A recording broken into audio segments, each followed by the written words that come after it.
Today is June 1st, that's Monday, and I'm talking about Pascal Boyer's Religion Explained, and we're in chapter 4, which is a really discussion of how the human mind works with the idea of supernatural beings. And the concept of strategic information is the first thing. I believe I mentioned it in the last one, but let me go through it again because it's important. There is information that is strategic, which is about something that obviously will carry on sometime else. So when you give strategic information, you might say, move the laundry basket to the laundry room. There is action that is expected in that. But if you say, oh, look at there seem to be a lot of towels. Not really, it's just not strategic information, but it's mostly just information. And so we process those two things in different ways.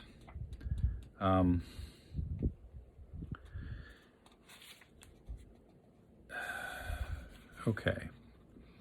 Strategic information is a subset of all information currently available that activates mental systems that regulate social interaction. So strategic information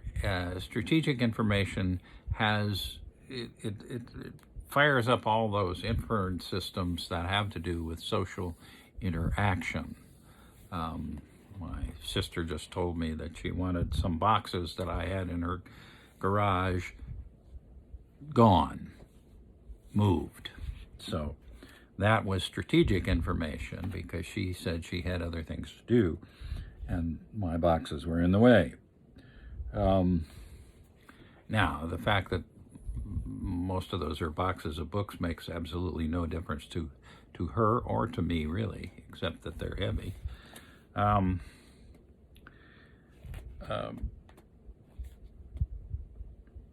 So strategic information is a subset of information, but it's important to agency, to movement, to changing situations. Now, animals and humans deal with these in a little different way. Animals tend to have very dramatic ways of expressing particularly different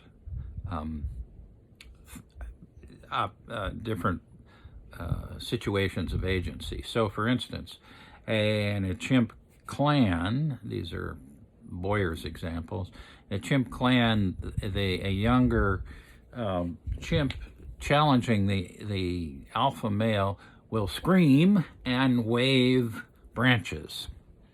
Everybody in the clan knows that that's a challenge to the alpha male, and so they get out of the way.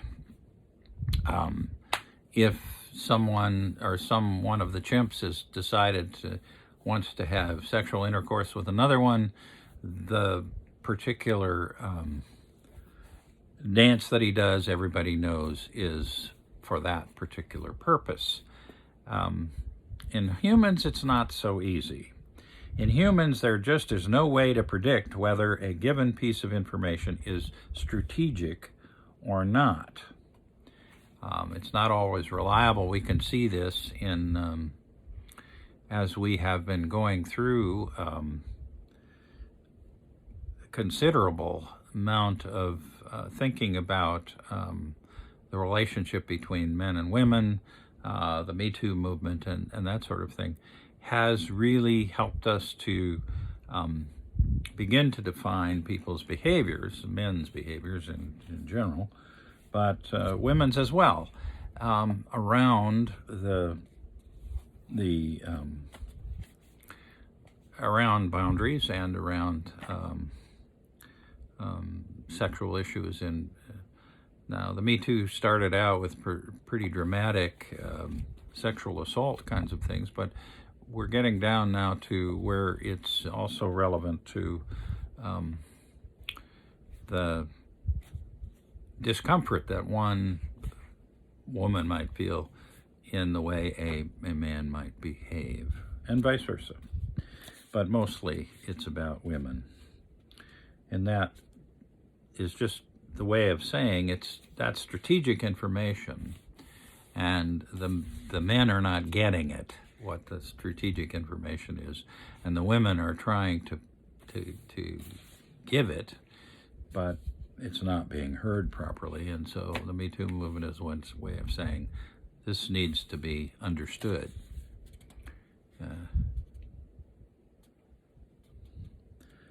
All right. To say that some information is strategic is not to say anything about the information itself, but only about the way it is treated in the mind. So strategic information is treated in the mind as social interaction, and all of the inference systems of social interaction then are engaged, or many of them are. In contrast, knowing whether it is better to freeze or flee in the face of a particular predator is non-strategic, but it is vitally important. In other words, it's a different group of systems that are operating. And also it hits the adrenal system as well. Now, one of the things about humans is that access to information is imperfect, and that's an assumption that human beings have to make. It cannot be automatically presumed that other people, in particular, other people involved in the situation, have access to the information. In other words, in social interaction, we presume that other people's access to strategic information is neither perfect nor automatic. This is important because it's in great distinction to the relationship to supernatural beings. And I just have to read this.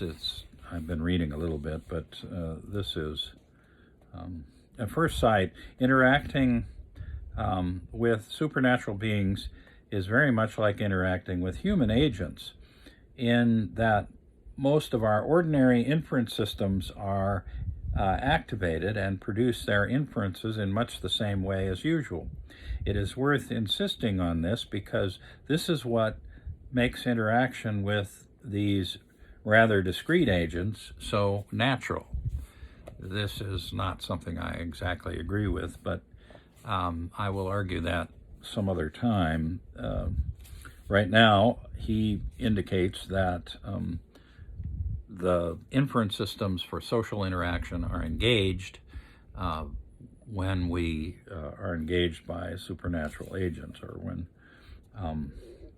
the expectation is gods and spirits have minds, so they perceive what is happening. We can predict that they will remember what's happened, that they have particular intentions, and they do what it takes to get the intentions realized. And this is pretty true across the board, that what he calls full access to strategic information is the expectation, is the inference that one has. Where humans do not have full access, supernatural beings do have access, and that's one of the main differences. Interaction with supernatural agents, people presume that the agents have full access to strategic understanding. Now, they can have very different qualities in many other ways, but that one is one that pretty much has to be there. And if they do not have that full access, then they may be a supernatural agent, but they're not very relevant, and they're not considered. So he gave several examples of rather powerful gods, but who didn't have access necessarily to strategic information, and so therefore were largely irrelevant to the lives of the people involved. Okay, let's see. Most local descriptions of spirits and other such agents, we find the assumption that they have access to information that is not available to ordinary people. That's just very common. That again and again is he reiterates that pretty often.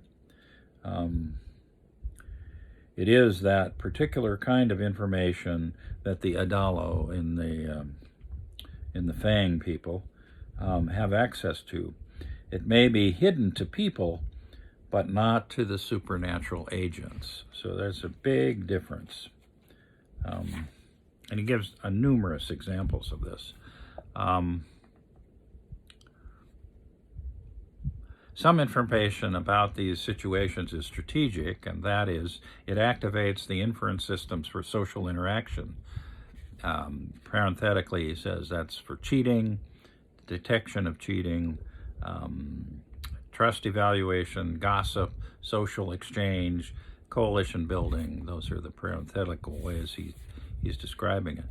They also represent that there are supernatural agents around. So now there is one exception to this, and that's gods who know everything.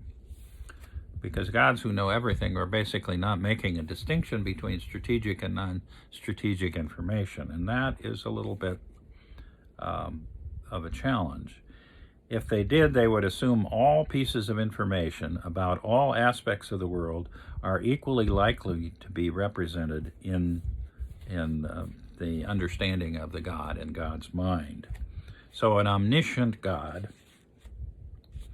is sort of an exception to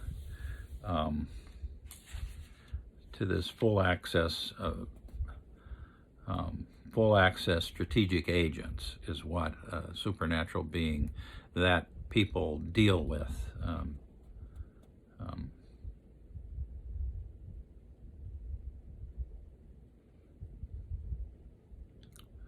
Okay, the complex inference is about what is and is not strategic, whether another agent represents it or not, are complex only if you try to follow them explicitly in steps of conscious reasoning. But this is not the way such inferences are produced in human minds. Now, inference systems are unconscious. They're not going on in our conscious mind. Some of them may bubble up something to the conscious mind, but in general, we do not think through. So, for instance, we presented information about a new animal. We do not think through, and somebody asks us a question about the sexual reproduction of that animal, we sort of automatically know that if we know about one animal in the species, we know about all of them. That's an inference that is unconscious. We're not thinking about it consciously. So he's basically saying none of this stuff really goes on in the conscious mind of a human.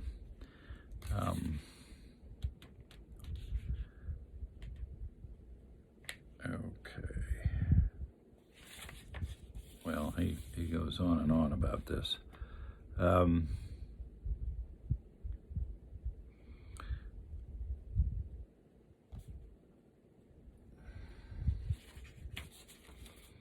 Extraordinary powers of supernatural beings can vary quite a bit, but one thing that does not vary pretty much is this full access business. We automatically assume that these supernatural beings know what the strategic needs are. As we said, the only exception to that was the ones who are omniscient. Now, the cultural relevance of or relevance in cultural transmission. This was interesting because they took a group of urban people in Michigan and a group of forest dwellers in South America, and of course their database that each carried was different. The forest dwellers knew all about the plants and animals in the area that they lived because their life depended on it. The urban dwellers didn't know much about their biological, and that's not surprising, because what's relevant to the urban situation is not relevant necessarily to the forest situation, and vice versa. But when both groups were presented with new information about a new species, they made the same assumptions about that species from the information that they received. In other words, both groups used the same inference system, again, below consciousness. So when they were asked specific questions about the reproductive, they were told about how these animals reproduced, and so they could say that the species reproduced in this particular way. And they, both groups had a similar inference system. So the relevance of the information, the two different groups having different relevant information, but the way they got to their relevant information was using the same kind of mental processing.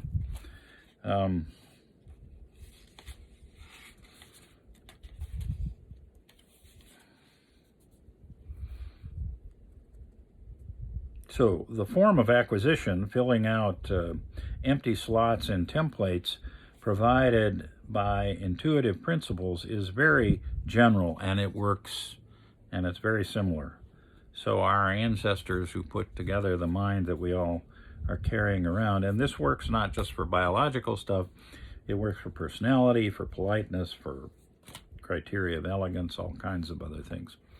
This has relevance to, or this has importance to cultural transmission, which we will get more into next time. But anyway, thank you for listening.